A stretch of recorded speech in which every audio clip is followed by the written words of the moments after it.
पकड़ के चल रहे। रास्ते में चंद बादियां खड़ी थी, उन्होंने कहा अगर इसे पता चल जाए ना इसके भतीजे के साथ क्या हुआ तो ये अकड़ना भूल जाएगा। पूछा क्या हुआ? अबू जहल ने तुम्हारे भतीजे को पत्थर मारा। दौड़ गए, पूछा अबू जहल किधर है? किसी ने बताया अपने यारों के साथ बैठा है। सुने बाप क्या होता है, अपने यारों के साथ बैठा। गए दौड़ के, अबू जहल को जाके डांटा और तलवार के दस्ते से या कमान से उसके सर पे वार किया कि उसका सर फटा, खून बहने लगा। पूछा लोगों अब बताओ मेरा भतीजा किधर है? कहा हमने उन्हें हरम शरीफ की तरफ जाते देखा है। अल्लाह अकबर, उधर दौड़े जिधर मेरे नबी है। हरम शरीफ में आए, सरकार हालत सजदा में है, रो के अपना दर्द अपने रब से बयान कर रहे हैं, अपने रब की बारगाह में रो के आंसू बहा रहे हैं। चचा तशरीफ लाए, कंधे पे हाथ रखा, भतीजे जरा सर उठाइए। मेरे नबी ने सर नहीं उठाया। फिर कहते हैं भतीजे सर उठाओ, मैं तुम्हारा बदला लेके आ गया हूँ। फिर नहीं उठाया, तीसरी मर्तबा कंधा पकड़ के हिलाया, मेरे नबी ने सर उठाया। कहा भतीजे परेशान क्यों हो रहे हो? चचा ने यूं बाजू फैलाए, आज तुम कम कर लेते मेरे सीने से लग जा। मुअर्रिखीन ने लिखा हुजूर ने यूं चचा के हाथ हटा दिए और तारीख साथ जुमले कहे थे, अगर आज मेरे बाप अब्दुल्ला होते तो किसी में हिम्मत नहीं थी मेरी आग मेरी तरफ आंख उठा के देख लेता। आज जो हरम शरीफ में तन्हा रो रहा हूँ, अगर मेरी माँ आमीना होती तो यूं तन्हाई में आंसू बहाने न पड़ते। तुझे क्या पता है बाप क्या होता है? सैयदुल अंबिया जैसी शख्सियत आप इरशाद फरमाते हैं, अगर मेरे बाप अब्दुल्ला होते किसी में जुर्रत नहीं थी जो मेरी तरफ नजर उठा के देख लेता। चचा ने कहा भतीजे मैं तेरा बदला लेके आया हूँ। आका कहते हैं चचा मैं बदले से राजी नहीं हूँ। कहा फिर किस चीज से राजी होगे? कहा सुनो मैं जो दीन लेके आया हूँ तुम उसे कबूल कर लो, मैं भी राजी हो जाऊंगा, मेरा खुदा भी तुमसे राजी हो जाए। तकबीर, दारे रिसालत, दारे होशियत, मस्तके आला हज़रत उलमाए सुन्नत। इज्जत करे बाप की, कदर करे। कहते तूने किया क्या मेरे लिए? क्या किया तुमने मेरे लिए? छप्पर डाला, बब्बू की बिल्डिंग नहीं देखी, उसने अपने बच्चों के लिए 3 मंजिल बना दी। तुमने क्या बनाया मेरे लिए? खुदा की कसम तुझे जवान कर दिया, ये तेरे ऊपर सबसे बड़ी तेरे बाप की कुर्बानी लगी है। ये कौन सी बात हो गई? तुमने क्या किया मेरे लिए? नौजवानों एक बात और कह दूं आपसे, खुदारा कभी बाप की मजदूरी का मजाक ना उड़ाना, मजाक मत उड़ाना। कई बार कहते हैं हमने जब से होश संभाला तुम्हें रक्षा ही चलाते देखा है, जब से होश संभाला तुम्हें ईंटें ढोते देखा है। ओ गैरत कर, शर्म कर और इसका शुक्रिया भी अदा कर कि इसने पसीना बहा के तुझे हलाल के लुक़्मे खिलाए हैं, किसी का खून बहा के तुझे हराम के लुक़्मे नहीं खिलाए। इससे बड़ी कुर्बानी और क्या हो? ये भी तो ब्याज ले सकता था, ये भी तो रिश्वतें ले सकता था, ये भी तो सूद पे पैसे दे सकता था, लेकिन इसने 60 ईंटें सर पे रख के चढ़ाई, लेकिन तेरे हलक में हराम का लुक़मा नहीं आने दिया। हाँ, इस बात पे फख्र करना कि हमारे बाप ने हलाल का लुक़मा खिलाया है, हराम का लुक़मा नहीं खिलाया। ये बहुत बड़ा एहसान होता है बाप का। फिर भी कहते तुमने क्या किया हमारे लिए? कभी रात के 3 बजे रोड पे खड़े होके देख, चल कभी रोटी बांध के एक दिन घर से निकल के देख, कितनी दुश्वारियां घर से निकल के आती है। तो 2 दिन बाप की रोटी लेके चला जाए तो झुंझला जाता है। कहता है नौकर समझ रखा, वहां जाके 5 मिनट खड़ा होना पड़ता है, अड्डे पे 10 मिनट बस का इंतजार करो, फिर 20 मिनट खड़े होके जाओ। गैरत नहीं आती तुझे? 3 दिन में थकन चढ़ गई। ये बाप ने 22 साल तेरे लिए रोज इसी तरह सफर करके गुजारे हैं। क्यों भूल गया कि आज तुझे बाइक मैसर है? ये तो पैदल भी चला है, साइकिल तो उसको जिंदगी के आखिरी लम्हों में मैसर हुई है। तू मोटरसाइकिल पर भी कहता मैं थक जाया करता हूँ। ये बाप की कुर्बानी हुआ करती है जो तुझे इतना बड़ा कर दिया है, उसके बावजूद भी तुम यह कहा करते हो तुमने मेरे लिए किया क्या है। और मेरे भाई अगर बाप को समझना है, आधार कार्ड से सिर्फ उसका नाम हटा के देख। खुदा की कसम मुआशरे में कोई तुझे बैठने तो क्या है, इज्जत से कोई तुझे देखने तैयार नहीं होगा। इज्जतें भी तब मिला करती है जब हमारे साथ बाप का नाम जुड़ा होता है। हमारे कार्ड के अंदर अगर बाप का नाम है तब हमारा आधार मोतबर होता है। अगर बाप का नाम नहीं है हमारा आधार मोतबर नहीं है, जिंदगी मोतबर नहीं है। खुदा की कसम अगर इज्जत का सबसे बड़ा रखवाला कोई होता है तो वह बाप की जात होती है। कभी उसे जलील न करना, अल्लाह तौफीक दे और हो सके तो उसके नाम पे जिंदगी भी कुर्बान कर देना, अपनी इज्जत को भी कुर्बान करके देंगे। सुभान अल्लाह, नारे तकबीर, नारे रिसालत मसलके आला हजरत उलमाए अहले सुन्नत महफिल सारे तवाब नारे तकबीर नारे रिसालत सुभान अल्लाह। बाप बाप होता। मैं माजरत के साथ अर्ज करूं हजरत, वो लोग जिन्होंने अपने बच्चों को हाफिज कारी बना लिया, उनके बच्चों को ये तमीज होती है कि इंतकाल के बाद भी वो बाप के साथ लगे रहते हैं, माँ के साथ लगे रहते हैं। वरना अगर नहीं पढ़ाया, हमने मौलवी नहीं बनाया, अब्बा मर गया ना, तो सगा बेटा उसके बदन के कपड़ों को छूने तैयार नहीं होता। सगा बेटा छूने तैयार नहीं होता। यहाँ तक कि जिस चारपाई पे बाप ने आखिरी सांस ली थी, कहते हैं इसे फकीर को दे दो, क्योंकि इस चारपाई पे अब्बा का दम निकला, डर लगता है इस पे लेटते हुए। उसके उतारे छोड़े हुए कपड़े, मेरे उस्ताद गिरामी बैठे, हाँ इनसे पूछिए कि बाप के छोड़े हुए कपड़े बेटा पहन सकता है, लेकिन नहीं पहनता। उसकी छोड़ी हुई दौलत तो बड़ी जल्दी जेब में रख लेते, उसके कमरे पे भी कब्जा कर लेंगे।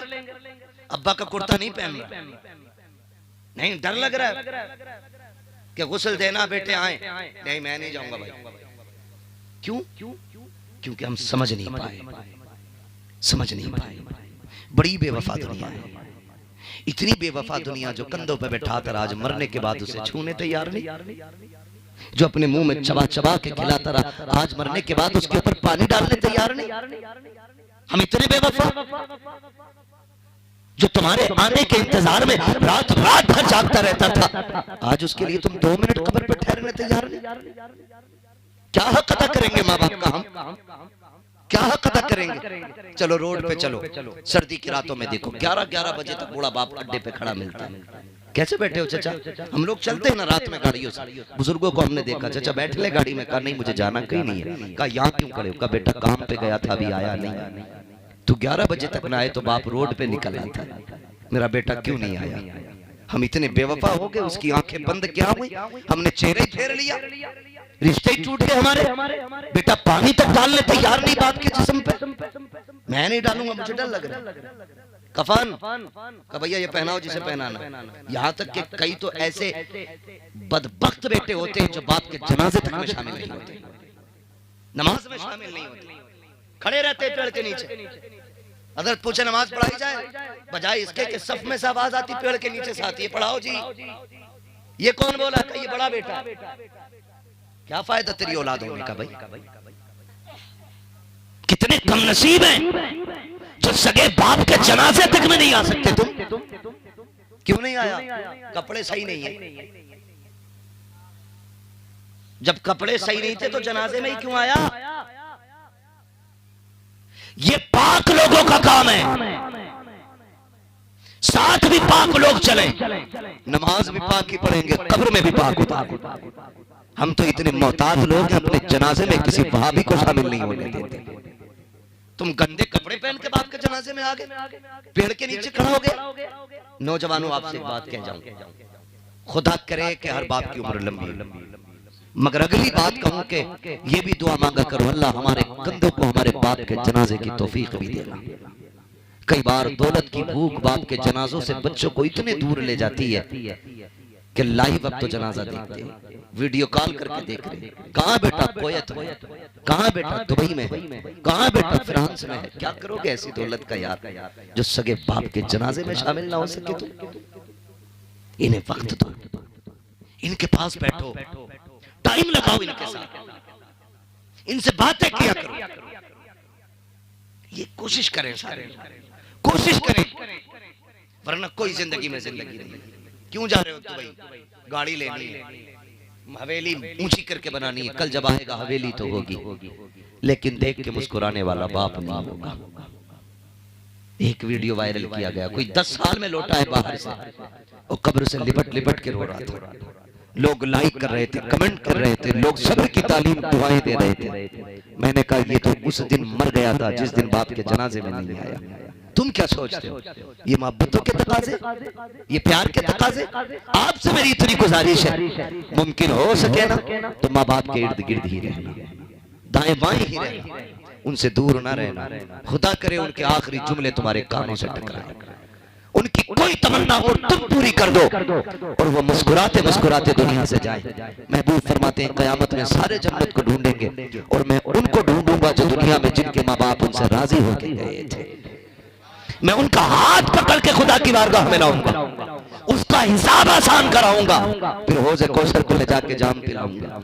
कहते फिर हाथ पकड़ के उसे खुद जन्नत में छोड़ के आऊंगा। ये माँ बाप के खुश करने वालों फरमाबरदारों के लिए इतनी बड़ी महबूब की तरफ से खुशखबरी। लेकिन हमें हुआ क्या, हमें क्या हो गया? आपसे भी ये बातें कही, लेकिन बापों से भी मैं चंद बातें कह जाऊं, चंद कड़वी बातें बापों से भी कहना चाहता हूं। खुदारा आपसे भी इतनी गुजारिश है, आप भी मेहरबानी करें, आप पे भी बेटों की कुछ जिम्मेदारी है, आप पे भी औलाद की कुछ जिम्मेदारी है। आप इन्हें गधा ना समझें, इन्हें जानवरों की तरह इस्तेमाल न करें। मालिक है आप औलाद के, ये अपनी जगह है, लेकिन हुस्न अखलाक भी कोई चीज होती है। आप अपनी जिम्मेदारियां पूरी करें। कई बार गलती कर जाते हैं, माफ कीजिएगा।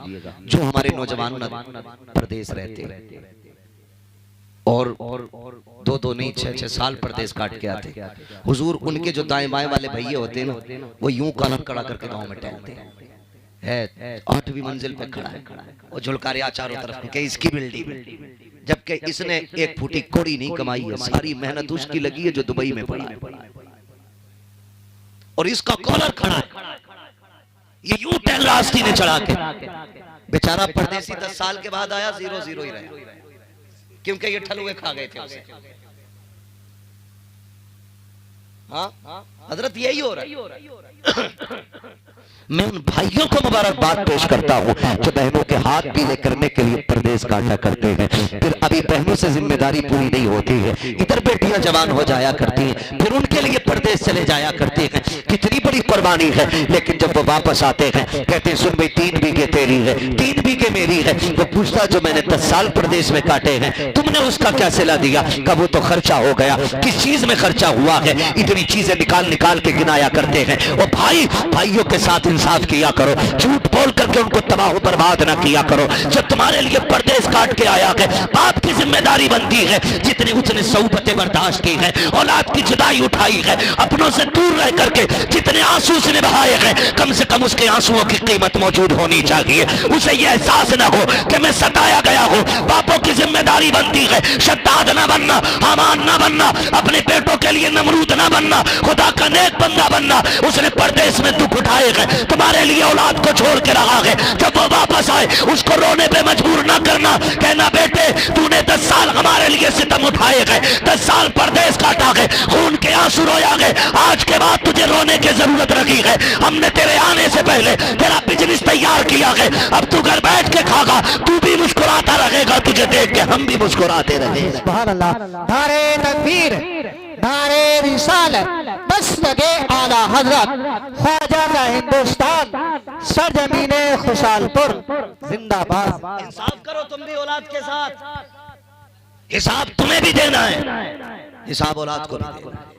बचना किसी को नहीं, हिसाब देना। औलाद की जिम्मेदारी बनती है कि वो बहैसियत माँ बाप की कदर करे।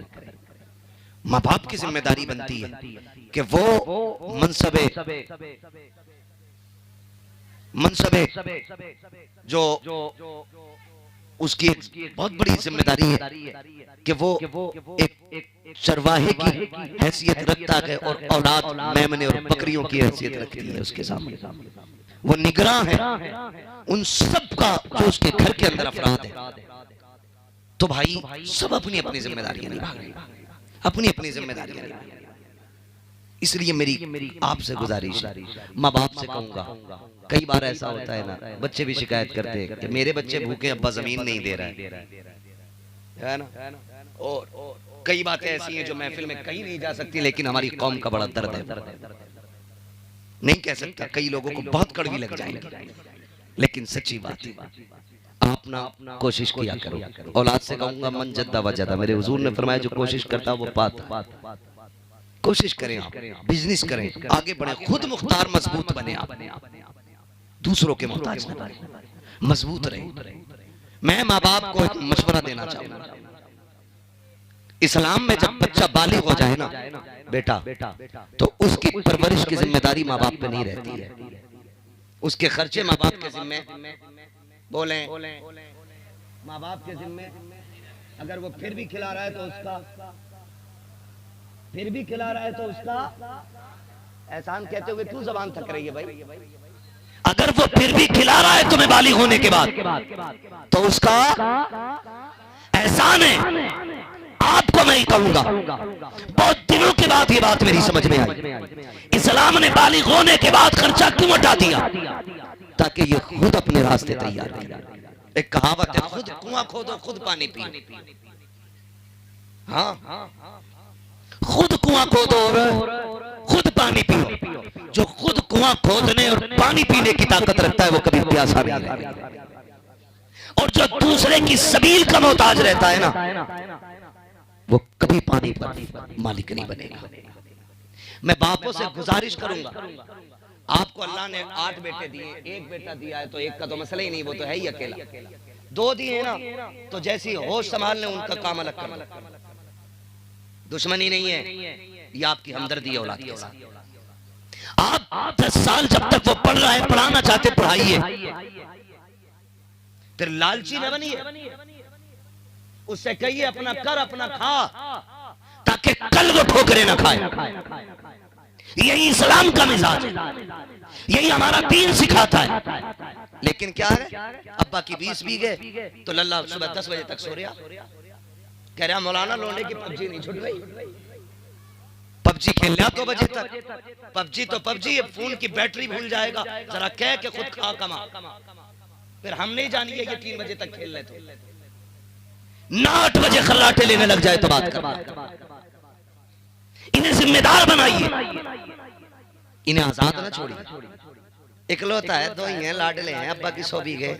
लाड़ नहीं है, ये सितम है औलाद, ये आप जुल्म कर रहे हैं औलाद पे अगर आप उन्हें जिम्मेदार नहीं बना रहे। आपके मरने के बाद ये भीख मांगेंगे या चोरियां करेंगे, इसी से मुआशरा बिगड़ जाएगा हमारा। माँ बाप की अपनी जिम्मेदारी, औलाद की अपनी जिम्मेदारी है। और फिर सुने, जब औलाद पे भी जब जिम्मेदारी आ जाए तो फिर जिम्मेदारी है कि वो माँ बाप की भी जिम्मेदारियां उठाए। ये फिर हमारी तरफ पलट के जिम्मेदारी आ रही है, जो बचपन में उन्होंने हमारे लिए किया, अब हमारी जिम्मेदारी है वो हम बुढ़ापे में इनके लिए। ये तो वो बाप था जिसके जरिए हम दुनिया में आए। अब उस बाप की बात करूं जिसने हमें पढ़ाया है। आपसे छोटी सी गुजारिश, अगर उस्ताद हाथ न थामे तो हम मिट्टी के डेले के सिवा कुछ नहीं, मिट्टी के डेले के सिवा हम कुछ नहीं। अगर ये कलम न थमाए तो हमें साइन करने नहीं आएंगे। अगर ये कि जुमले को 100 बार न कहलवाएं तो हमें बोलना नहीं। हाँ, लोग कहते हैं तोते को पढ़ाना पड़ता है, तोते को क्या खाक पढ़ाना पड़ता है? तोता चंद सांसों में पड़ जाता है, पढ़ाना तो इंसान का होता है। कभी गौर करना इन बातों पे जो मैं कह रहा हूं, पढ़ाना तो इंसान का होता है। भाई तोता रट्टू है और वो बिना सोचे समझे कि आपकी नकल करता है, लेकिन जहां सोचने समझने की ताकत भी हो, अच्छे बुरे की तमीज भी हो, फिर उसे पढ़ाना और पढ़ाना, अच्छा पढ़ाना, ये बहुत बड़ा कमाल होता है, बहुत बड़ा कमाल। मैंने अभी पहले कहा कि उस्ताद अगर हाफिज जी है तो शागिर्द इज्जत करने तैयार नहीं है, कहा मैं तो मुफ्ती साहब हो गया। सुने, जो झुकना नहीं जानता वो आगे बढ़ना नहीं जानता है। जो झुकना जानते हैं वही उठना जानते हैं। आप झुकने के आदी बने, अल्लाह आपको उठा डालेगा, बुलंद करेगा आपको। कई बार ना है मुरीद हो गए पीर साहब से, तो हर जुमेरात जा रहा सलाम कर, हर जुमेरात अस्सलाम वालेकुम पीर साहब बिठा ली बैठा। कह रहा वो पिछली बार जो गजक लाए थे ना टांडे से, उसमें बड़ी बरकत थी। उसने सोचा बरकत थी तो वो फिर अगली बार 3 किलो लाया। तो ये जो ऑटोमेटिकली बरकतें होती है ना, ये बढ़ती रहती है। लेकिन उस्ताद के यहाँ बरकतें नहीं होती, क्योंकि उस्ताद वो जौहरी होता है जो हीरे को नग बनाता है, जो सोने की बिस्किट को तोड़ मरोड़ के जेवर बनाता है, वो उस्ताद होता है। तो उस्ताद के यहाँ चापलूसी तो हो ही नहीं सकती। गलती करोगे, अब भी डर लग रहा है, सच्ची बता रहा हूँ कसम से, हमें अब भी डर लग रहा है कि अभी भी वो हो सकता है कि थप्पड़ कहीं से भी पड़ जाए, क्योंकि यहां माफी नहीं होती। अगर डॉक्टर रहम करने लग जाए तो मरीज ठीक हो ही नहीं सकता। और जहां डॉक्टर ने जख्म पे पट्टी करी, चीरा नहीं लगाना, कहीं दर्द होगा तो भाई वो सड़ा देगा। और आजकल ये सड़ाने का काम कई पीर कर रहे हैं। खुद फैसला करना किसका पीर सड़ा रहा है और किसका पीर सजा रहा है, ये फैसले आपको करने। तो उस्ताद उस्ताद होता है। हर जुम्मेरात जा रहे हो, कभी हजरत को भी सलाम कर लिया करो। हजरत आ रहे तो निकल गया उधर को, हाथ में चूमने पड़े। मेरे पीछे 3 मुक्तदी आ रहे हैं, मुक्तदी है, कोई मलकुल मौत थोड़ी है। नहीं, मैं अल्लामा हाथ चूमूंगा तो मेरा कद घट जाएगा। गधे, इनके हाथ चूमने से कद घटा नहीं करते, कद बढ़ा करते, कद बढ़ा करते। अल्लाह इज्जतें बख्श देता है। वो एक उस्ताद ने शागिर्द से कहा, यार मेरे जूते ला। गया, उसने देखा हजरत के जूते पे गर्द लगी। उसने कपड़ा ढूंढा, मिला ही नहीं। उसने दामन लिया और यूं रगड़ दिया और सीने से लगा के खड़ा हो गया। उस्ताद ने कहा, पगले ये जूते सीने से लगा के खड़ा है, तेरे कपड़ों पे धब्बा लग जाएगा। उसने कहा, मेरे कपड़े तेरे जूतों से लगने वाली खाक से ज्यादा तो कीमती नहीं है। उस्ताद ने इतना सुना, आंख में आंसू आ गए। फरमाने लगे, चल आज तूने मेरे जूते उठाए हैं, तादमे जीस्त जमाना तेरे जूते उठाता रहेगा। ये चंद जुमले तो तकदीर बदल देते हैं। इन जुमलों के पीछे पड़ो। हाँ, कभी खिदमत करें, खिदमत बुलंदियां देती है। तो एक वो जिसने तुझे इल्म दिया, एक वो भी तेरा बाप है, उसकी भी हमेशा इज्जत करनी है। तीसरे बाप पे बात कर लूं, वक्त मुकम्मल होने लगा है। तीसरा बाप वो है जिसने तुझे बेटी दे दी, जिसने तुझे, क्यों डर रहे हो इस जुमले पे? क्योंकि अब्बा कहें कैसे 10 लाख तो पहले मांगे बैठे हैं उससे, खून तो पहले ही पी लिया इस अब्बा का। 20 चाहिए वरना बारात लौट जाएगी। तब कहां था ये अब्बा? जब भात लेने की बारी आवे ना तो झुक के कहता, अब्बा तारीफ पता है भात की? इसे कहते हैं गधे को बाप बना, थूक के चाट लो। मेरे भाई, माशरे को आसान करो, बेहतर करो माशरे। फरमाया, एक वो है जिसने तुझे बेटी दे दी। आसान काम तो नहीं था। चैलेंज है मेरा, कोई है जो अपनी 2 साल की बेटी 10 लाख में बेच दे? है कोई तुम्हारे बीच में जो 5 साल की बेटी 20 लाख में बेच ले? 5 साल की बेटी 40 लाख मुझसे लेके चला जाए, बेटी दे दे कोई अपनी। कोई कहेगा मौलवी बड़े से बड़ा बेगैरत भी अपनी एक 5 साल की बेटी को 40 लाख में नहीं बेच सकता। तो बता तो सकी, तुझे 5 साल की इतनी प्यारी है, 40 लाख में बेचने तैयार नहीं, उस बात के जिक्र को सलाम क्यों नहीं करता है जिसने 20 साल की पढ़ा लिखा करके जवान बेटी फ्री में तेरे हवाले कर दी? और खाली दी नहीं है, उसके खर्चे के बर्तन भी तुझे दिए हैं, लेटने का बिस्तर भी दिया है, पहनने के कपड़े भी दिए हैं, उसने तुझे खाने के बर्तन भी दिए हैं, सजने का जेवर भी दिया है, संवरने के सामान भी दिए हैं। यहाँ तक कि उस बाप ने अपनी बेटी की जरूरत का एक सामान दिया। जाके कहते देखो तो सही, किसके जहेज में चिमटा नहीं है, किसके जहेज में गिलास नहीं है, एक एक प्लेट प्याली जहेज में होती है। उस बाप को सलाम क्यों नहीं करते हो जो खाली बेटी नहीं दे रहा है, सारी से जरूरत की दे रहा है? उसके बाद भी जब बेटी घर में आती है लोग कह दिया करते हैं, क्या दिया है तेरे बाप ने? औकात क्या है उसकी?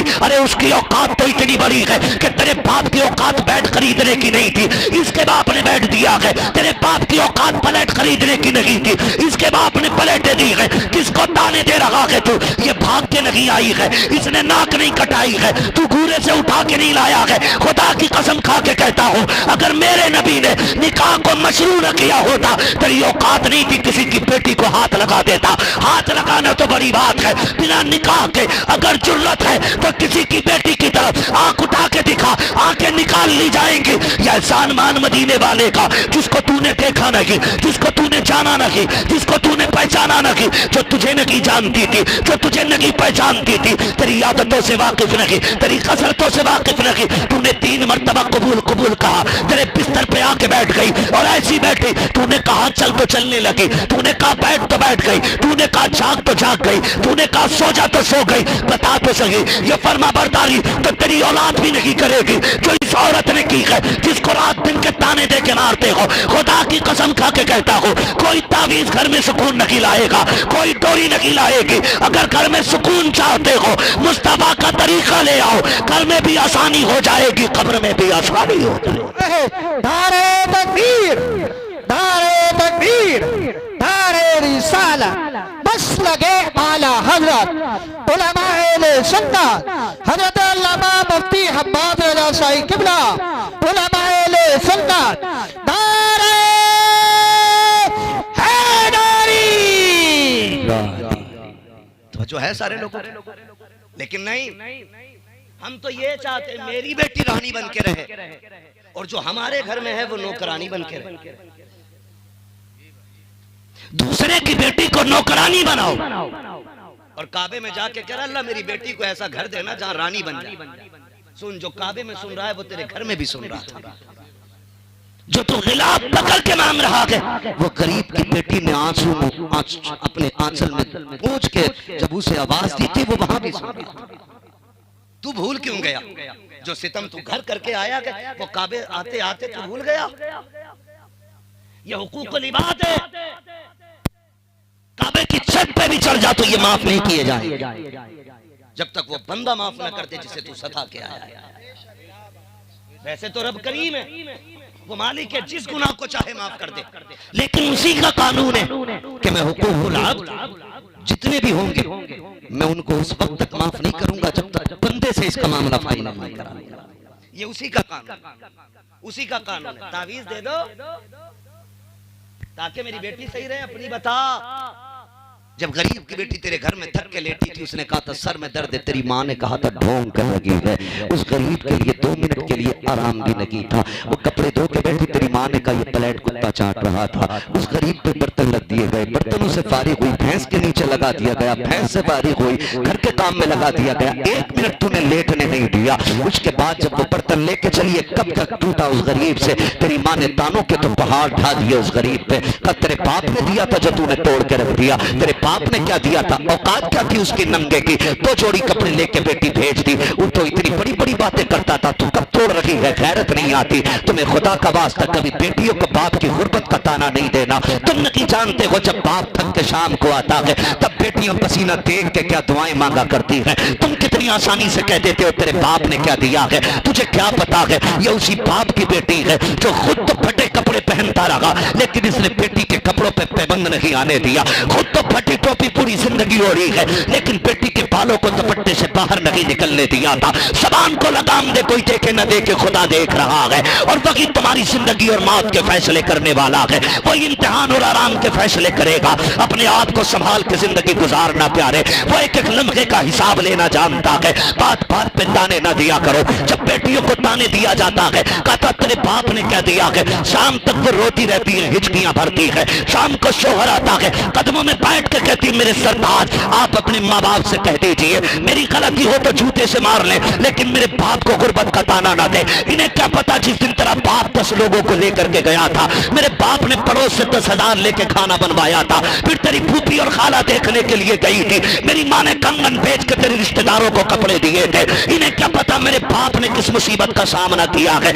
ये कह रही है तेरा बाप नंगा था, अपने शोहर से रो के हाल दिल बयान करती है। खुदा की कसम लोगों तुमसे कहना चाहता हूँ जिंदगी को बेहतर करना चाहते हो मुस्तफा के तरीके को अपनाना शुरू कर दो, आका करीम की सीरत को अपनाना शुरू कर दो। किसी की गरीब बेटी को कमजोर समझ के सितम न करना, उसे गुर्बत के ताने ना देना। खुदा की कसम जो रब अमीरों का है वही रब गरीबों का है, जो ताकतवर का है वही कमजोर का है। और यार तुमने देखा होगा जब बेटियां ससुराल जाने लगती हैं बाप बड़ा खुल के रोया करता है। मुझे बताओ तो सही जब ये 20 लाख का जहेज लाया था तब नहीं रोया था, 5 लाख दामाद को दिए थे ये तब भी नहीं रोया था, जब गाड़ी खरीद के लाया ये तो तब भी नहीं रोया। लेकिन जब बेटी डोली में बैठने चली है इसके सब्र के बंधन टूटे हैं, इसकी चीखें निकल गई थी। मुझे बता तो सही इसे तो दर्द उस दिन होना था जब 20 साल की कमाई में आग लग रही थी, 10 लाख का जेवर दे रहा था तब इसे रोना चाहिए था। जब गाड़ी 5 लाख की लेकर के आया था इसे तब रोना चाहिए था,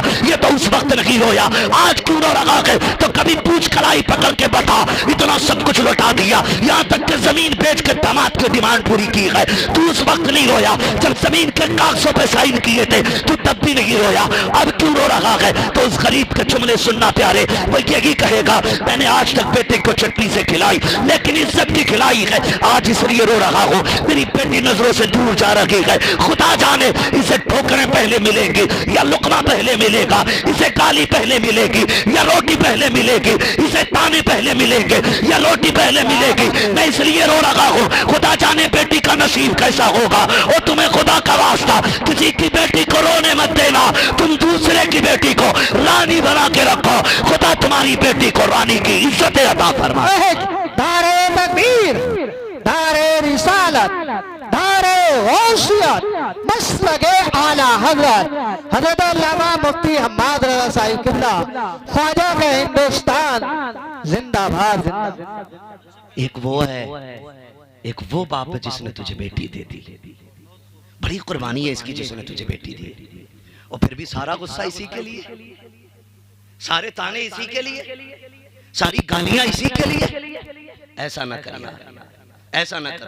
बाप दो बार बेटी को देखने आ जाए ना, दो बार, अक्सर ऐसा होता है। सुने जरा, थके तो नहीं है ना अभी?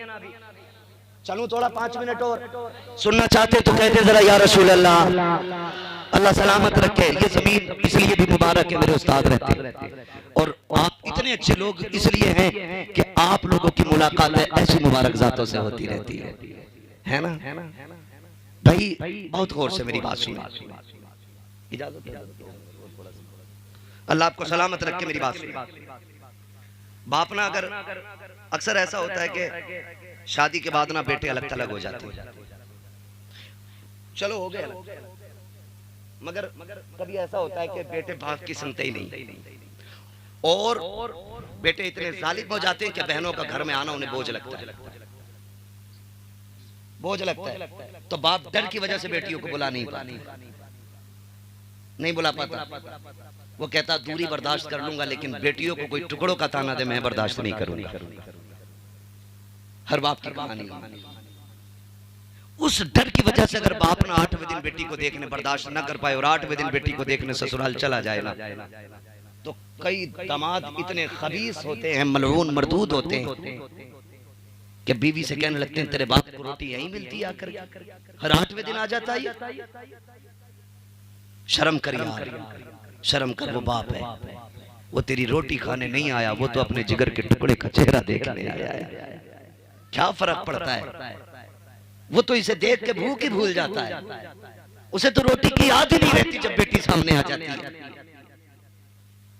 हाँ, वो तो ताने दे रहा है, हराम की रोटी खाने आ गया, हराम की रोटी खाने आ गया, और फिर कह रहा बरकत नहीं हो रही है, ताबीज नहीं, पूरा मियां लटका ले, कुछ नहीं हो। गलत नहीं कह रहा हूं, अगर रवैये ऐसे हैं, पूरा मियां लटका ले गले में फंदा डाल के, उसके बरकत का एक कतरा नहीं है। हुजूर की सुन्नत अपना ले, खुदा की कसम रहमतें तेरे घर में डेरा डाल। क्या तरीका है? तुम तो सगे ससुर को कहते हो हराम का खाने आ गया, हराम का खाने आ गया। मेरे नबी उजरे में लेटे, उम्मुल मोमिनीन सैयदा आयशा सिद्दीका रज़ी अल्लाह ताला बाहर काम कर रही सहन में, हुजूर कमरे में लेटे, इतने में दरवाजा बजा। कौन है? अंदर आ जाएं। एक बूढ़ी औरत अंदर आई। तवज्जो है ना? सुन रहे हैं ना गौर से? ऐसा तो नहीं बिला वजह पसीना बह रहा है। अल्लाह करे आज की इस महफिल से मेरे उस्ताद किरामी की बरकतों से ये सबक आपके दिल में उतर जाए जो मैं बता रहा हूँ। अंदाज़े बयां मेरा बहुत शौक नहीं है, शायद कि उतर जाए तेरे दिल में मेरी बात। सुने बहुत गौर से जो मैं कह रहा हूँ। कहती है कि दरवाजा खुला, एक बूढ़ी औरत अंदर आई, यूं हाथ रखा उसने, और कहने लगी आयशा तेरा घर वाला नजर नहीं आ रहा? कहते हैं कि मैं अभी कुछ जवाब दे पाती, हुजूर ने उसकी आवाज सुनी, इतनी तेजी से उठे कि तैबंद संभालते हुए बाहर तशरीफ लाए, और हुजूर उस खातून के साथ बैठ गए। बहुत देर तक सरकार बातें करते हैं। मुझसे फरमाने लगे आयशा घर में कुछ है? मैंने कहा जी या रसूल अल्लाह, कहीं से खजूरें आई हैं। फरमाया ले आओ। कहती मैंने खजूरें दे दी। और कुछ है? कहा दूध भी। कहा वो भी ले आओ। कहती मैंने दूध का प्याला भी दे दिया। कहते कोई कपड़ा है? मैंने कहा हुजूर एक यमनी हरीर की चादर है। फरमाने लगे वो भी ले। कहते मैंने वो भी दे दी। कहा और कुछ है? एक का जोड़ा और था, वो भी दे दिया। और जब वो जाने लगी तो हुजूर रोते हुए रुखसत करके आए, रोते हुए रुखसत करके आए। तवज्जो करना नौजवान, अल्लाह करे जिंदगी हमारी हुजूर की जिंदगी की तरह हो जाए, उनके तरीके की तरह हमारे तरीके हो जाए। बहुत गौर से सुनना। कहती हुजूर जब रोते हुए पलटे ना हुजरे में, कहती मुझ में हिम्मत तो नहीं हुई कि मैं उठ के हुजूर से पूछूं। मैं काम में लगी रही। मैंने सोचा शाम को जब हुजूर के बिस्तर पे जाऊंगी तब महबूब से पूछूंगी हुजूर ये औरत कौन थी। कहते मैं ये सोच के काम में लगी रही, इतने में हुजूर के हुजरे से हिचकियों की आवाज आई। कहते जब हुजूर की हिचकी सुनी तो मैं बर्दाश्त न कर सकी। मैंने छलांग लगाई, दौड़ के हुजूर के बिस्तर पे आ गई। महबूब ने हाथ रखे आंखों पे, रो रहे हैं। कहते मैंने कनाई हटाई जाके तो रुखसार आंसुओं से तर, दाढ़ी भीग गई है मेरे नबी की। कहते मैंने कहा हुजूर रो रहे? खुद मेरे आका इरशाद फरमाते आयशा तुम सोच रही थी ना, सोच रही थी ना तुम कि मुझसे पूछोगी इससे मेरा रिश्ता क्या है? अभी कहा नहीं उम्मुल मोमिनीन आयशा सिद्दीका ने, अभी सोचा ही था बैठे बैठे। महबूब कह रहे आयशा तुम सोच रही थी ना कि इस खातून से मेरा क्या रिश्ता है और मैंने इसके लिए ये सब कुछ क्यों किया? आका करीम फरमाते सुने आयशा ये मेरी खदीजतुल कुबरा की सहेली है। जब ये आया करती थी मेरी खदीजा इसके साथ वही करती थी जो आज मैंने किया है। वो इसको खिलाती थी पिलाती थी, जब जाने लगती थी तोहफे दिया करती थी। आका इतना सब कुछ कर दिया। कहते हैं हाँ मैंने इसलिए किया है ताकि मैं वो करूं जो खदीजा ने किया है। इससे उसकी सहेली राजी हो जाएगी। अगर इधर सहेली राजी होगी उधर कब्र में मेरी खदीजा की रूह भी मुस्कुराने लग जाएगी। सुभान अल्लाह सुभान अल्लाह। हमने तो जाने के बाद भी रिश्ते ऐसे निभाए हैं। हमने तो जीते जी नाक काट लिए अपने रिश्तेदारों का। क्यों? खुदारा बदले अपने आप को। डॉक्टर इकबाल ने कहा था कि मोहम्मद से वफा तूने तो हम तेरे हैं। ये जहां चीज है क्या लोहो कलम तेरे है। हाँ खुदी को कर बुलंद इतना कि हर तकदीर से पहले खुदा बंदे से खुद पूछे बता तेरी रजा क्या है। आप अच्छे तो बनो, फिर खुदा की कसम अगर जमीन पे जन्नत के नक्शे नजर ना आए तो बात करें। जमीन पे जन्नत के नक्शे नजर आए। मैंने 3 बापों के हवाले से बात की। इंशाअल्लाह जिंदगी रहेगी तो फिर कभी माँ के हवाले से बात करूंगा। मेरे महबूब ने फरमाया तेरे 3 बाप, एक वो जिसके जरिए तू दुनिया में आया, एक वो जिसने तुझे पढ़ाया, एक वो जिसने तुझे अपनी बेटी दे दी। ये 3 है, इनका एहतराम करना है, इनका एहतराम करना है। इनके आगे कभी ऊंची आवाज नहीं करनी है, इनके आगे कभी अकड़ना नहीं है, इनके आगे कभी आंखें नहीं निकालनी है। ये बाप है तेरे और ये रूठ गए हैं ना, मैंने दिल बड़ा नर्म किया है, बड़ा नर्म किया है। रूठे हैं ना तो एक बार आजा, तेरी 100 गलतियों पे पहली नजर में पर्दा डाल के तुझे माफ कर देंगे। नसीब वाले जिनके घर में माँ बाप है, इज्जत करें, कदर करें, उनको राजी करें और अपने लिए जन्नत के रास्ते आसान करें। कोशिश ये करें कि माँ बाप का हक ना मारा जाए, माँ बाप का हक ना मारा जाए। माँ बाप ये कोशिश करे औलाद के ऊपर सितम ना हो, नाजायज दबाव ना हो, ज्यादती ना हो, वरना अल्लाह सबका हिसाब लेने वाला है। आप बच्चों के बाप है, रब तुमसे भी बड़ा है, वो सबके ऊपर है, सबके ऊपर हाकिम है। वो सबसे हिसाब लेगा, सबसे आगे हिसाब लेगा। इसलिए मेरी गुजारिश है रिश्ते अच्छे करें। हमारे हजरत के साहबजादे का हुक्म है कि हुजूर का शजरा भी आखिर में बयान कर लेना है ना। मैं भोजपुर गया था, इत्तेफाक से नहीं हो सका था उस दिन, तो पकड़ लिया, कहने लगे वहां तो नहीं हुआ था, यहाँ होगा। मैंने कहा हुजूर हम भी यहाँ आप ही के कहने से हैं, आप कहें तो खाली शजरा ही सुना के चले जाए। खैर हुक्म और मेरे उस्ताद के शहजादे हैं और मेरे लिए लायक सदीज़ तकरीम है, क्योंकि ये मेरे शेख के बेटे हैं। हुक्म है इसलिए मैं हुजूर का शजरा बयान कर दे रहा हूँ। लेकिन मैं आपसे इतनी गुजारिश करूंगा जरा बोल दें सुभान अल्लाह। मसवासी वालों इससे ज्यादा शोर तो तीजे के चने में हो जाता है। बोले जरा सुभान अल्लाह। सुभान अल्लाह। कुछ लोग अपनी मूवी देख रहे हैं कि ये क्या कह रहा है। अरे तकरीर सुनिए, मैं तकरीर करने आया था, समझ गए? वो अभी कर रहा हूं मैं तकरीर, अब तो न सोचोगे कुछ। बोले जरा सुभान अल्लाह। नौजवानों, जवानी तो फिर जवानी होती है, लेकिन अल्लाह खैर करे अब जवानी में टेक लगा दिया, टूट गई कमरें टाइम से पहले ही पहले। मेरी गुजारिश है, जैसी उम्र है ना वैसी आवाज निकालो। मैं आपको बताऊं, मेरा हाथ का इशारा हो तो आपको क्या बोलना है। इतनी जोर से सुभान अल्लाह कहोगे तो मेरे उस्ताद ने मुझे सोने की दुआ याद करा रखी है, मैं वही पढ़वा के चला जाऊंगा। और मैं शजरा सुना रहा हूँ, कोई ये नियत नहीं बांधी है नमाज की कि 2 रकात पूरी करके ही लुटूंगा।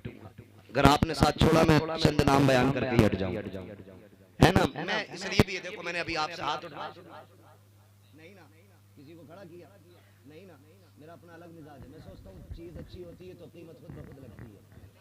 बातें हुजूर की हो तो बंदा खुद ब खुद सुभान अल्लाह कहता है, इसलिए मैं नहीं करता किसी पे।